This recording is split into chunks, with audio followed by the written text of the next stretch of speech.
guys, welcome back to Jurassic Peck Farms. Today, I just kind of want to give you an overview of what's going on the farm. It is almost late October and I am starting to have to get ready for winter. And it is about time for us to be getting our last frost. I think we have a couple more weeks. There's nothing in the forecast yet. I need to start doing a few repairs on the chicken coop and cleaning things out a little bit, and then just really doing some maintenance so that everything gets settled in for the winter.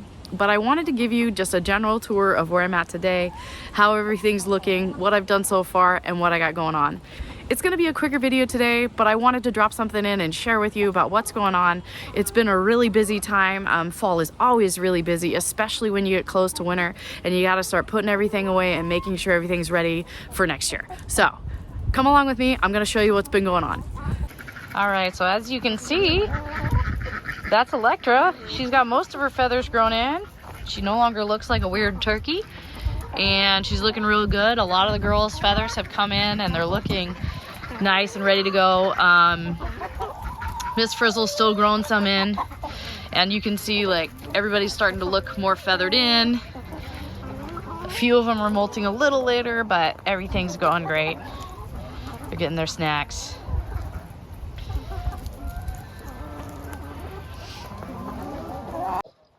You can see they've made a dent on the other pumpkin carving. It doesn't look anything like what it was supposed to be honest. Not really sure what they're going for. Actually looks kind of like an upside down face from here. So egg production has slowed down. They're still giving me quite a few eggs, and my new girls are just starting to lay, so it's not too bad there.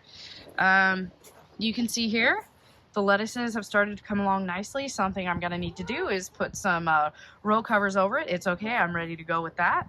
We have some really nice beets in here. So I got that one right there, which I'm gonna be harvesting in the next few days. It's a great beet. And then I got some, I also got some golden beets. Don't mind my volunteer weed. But I got some golden beets right there that are gonna make a nice addition. I have some lettuces growing in here very nicely. These are the turnips. I don't know if I'm gonna get anything from them before the frost, but I'm gonna try. And then this arugula, I've been picking off the arugula. It's really good. It's been real great. Really delicious, nice and spicy, crispy and crunchy. The spinach is coming along really nicely. You can see squirrels are still digging, but they've been pretty well established now, so we got some of that going. One of the garden projects, so you know, I did do a weeding video, but you can see how quickly everything's grown back. All of this is going to be covered in weed fabric over the winter. So what I'm going to do is I'm actually going to clear all this out. All these flowers are going to go. I'm going to layer everything down, and I'm actually going to put a bunch of raised beds in here. I think it's just the best way to do it, especially with the squash bug issue that I had through this last year. I think it's just time to kind of weed fabric this up. I tried, didn't work out, but for now I got these flowers in here. So I still have some nice flowers coming in. Everything's really good. I do still have some tomatoes in here. A lot of them have either cracked open. We have had a lot of rain in the last bit, and it gets pretty cold at night, so it hasn't been super great. I did come out here and harvest a few the other day. You know, but like these, still pretty good. They're not like, these are not like summer tomatoes, but they're still pretty good. They're delicious. So I'm gonna take a few of these in for dinner tonight when I'm done with this video. But yeah, most of the tomatoes are done. If you look at this Berry's Crazy Cherry, look at all this. These are all clusters of fruit. So I could actually take this in the next couple of days here. Some of them will ripen. There's a lot of fruit, this has always been a late producer, but it is going gangbusters right now. These are where the beans were. I did let them dry. I'm gonna show you actually how I harvest the beans, because I'm gonna save some beans for next year. These are my dragon tongue bush beans, and I really wanna make sure I have some for next year. Okay, so at the end of the season, if you're looking to save your dried beans, it's really easy.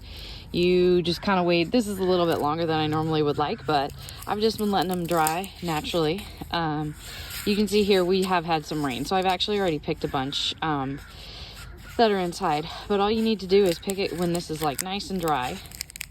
And then if you open it up, you just open up the seed pod and you save the beans. So the beans are just right inside. And these are my dragon tongue bush beans. Try not to drop them everywhere. But yeah, so then those are the beans. And I can save these for next year if I don't drop them all on the ground and try to plant them.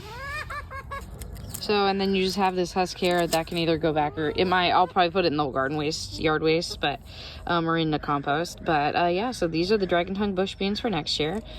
They're all slightly different, but this is what they look like. You could actually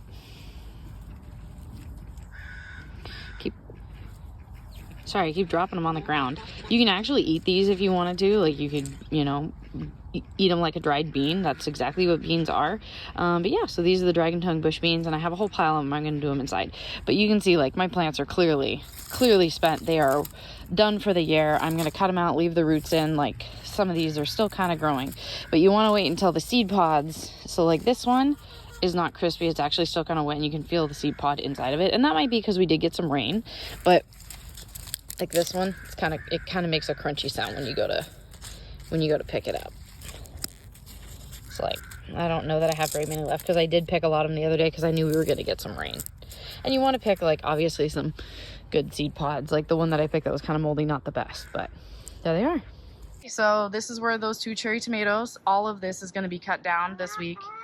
Most of it's going to go into the yard waste. Some of it will go into the compost. The herbs, so if I can salvage any of the basil or any other of the herbs in here, I will definitely do that.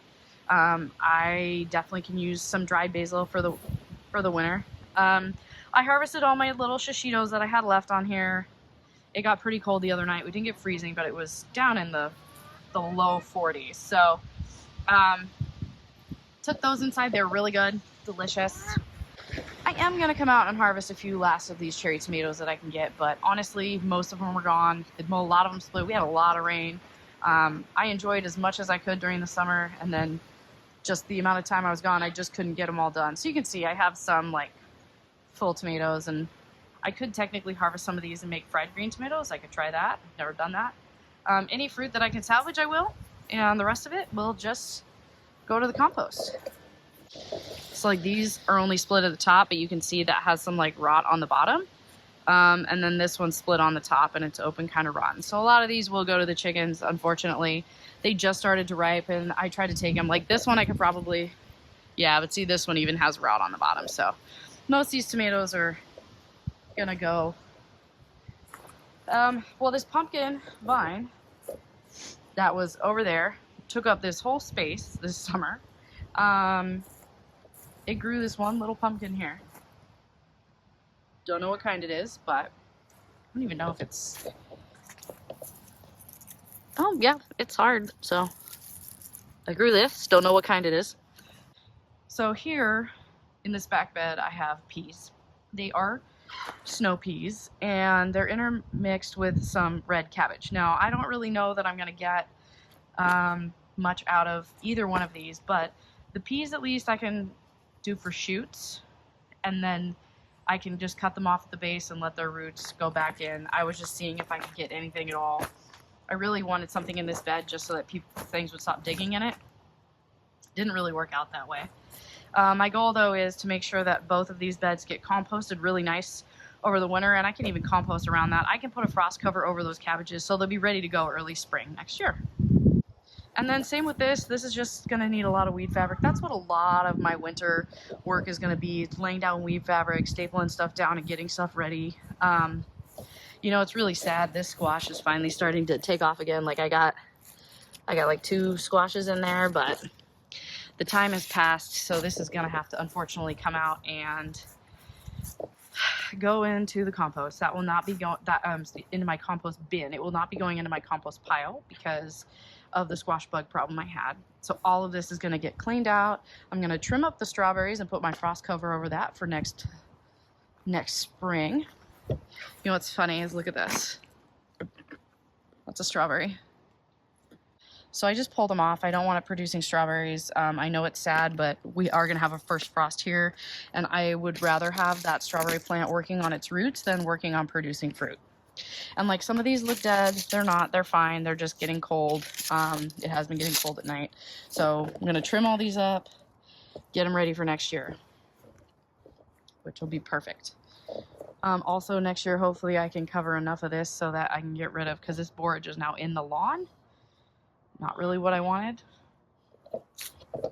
It's beautiful and I do love the bees, but man, did it produce. I'm gonna try to do this. This weekend, so I'll try to film it because I've never actually done it successfully, but I want to cut these back and I would love to save these pepper plants for next year. I mean, it's still going to be in the high 40s at night, so like clearly they're not doing great, but I would love to be able to cut them back and try to see if I can overwinter them so that I can grow them next year.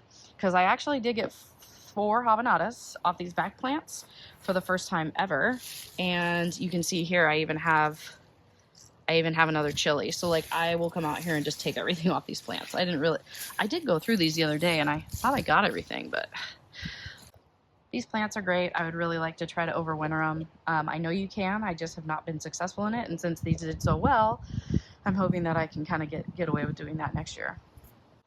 So this is a really brief overview of kind of what work needs to get done. All of this in the next couple weeks is going to come out. The furniture will be put away. I might leave one chair out just to make sure, but all of that's going to be taken out, either saved, put in the compost bin, put in the compost pile, or given to the chickens, depending on what it is. But it is that time of year where everything's going away. And because my ducks had made their run so muddy, I actually, the other day when I got home, I put a bunch of mulch in there and I opened up their run so that they can use the other side, just to give them a little more space. And because it has started to rain, I really wanted to make sure they had a little more room. And I actually put their pool out there underneath the apple tree to give that apple tree a little more nutrients during the winter. All right, well, like I said, there's not a lot going on, but that kind of is a last ditch garden tour. Honestly, it's been a really fun, exciting gardening season. I got a lot of tomatoes this year. It was one of the best tomato seasons I've had, especially for cherries. I didn't get a ton of slicers, but I got just enough for what I needed this year, which was great. I have a lot of canned tomatoes and salsas and stuff left over from last year. Got a lot of smaller things. I did get some peppers, but it was better than last year, but still not great. You know, I got a lot of learnings from this year, what I want to grow next year, what I really liked. I had a squash bug issue, but honestly, I had some of the best squash growth I've had in a long time too. I grew those 2 butternut squashes. I grew those pumpkins. Like, I had some failures, but I had some really great successes too. And just something I like to do at the end of the gardening season is kind of do a reflection on like what I think worked really well. I mean, that's part of the reason I've started doing these videos, is so I can look back and see in July like what was doing really well, what I might want to do better, how I want to organize my time better for next year. Like, do I have enough of one tomato? Would I like some more? And so these are things that I like to think about over the winter.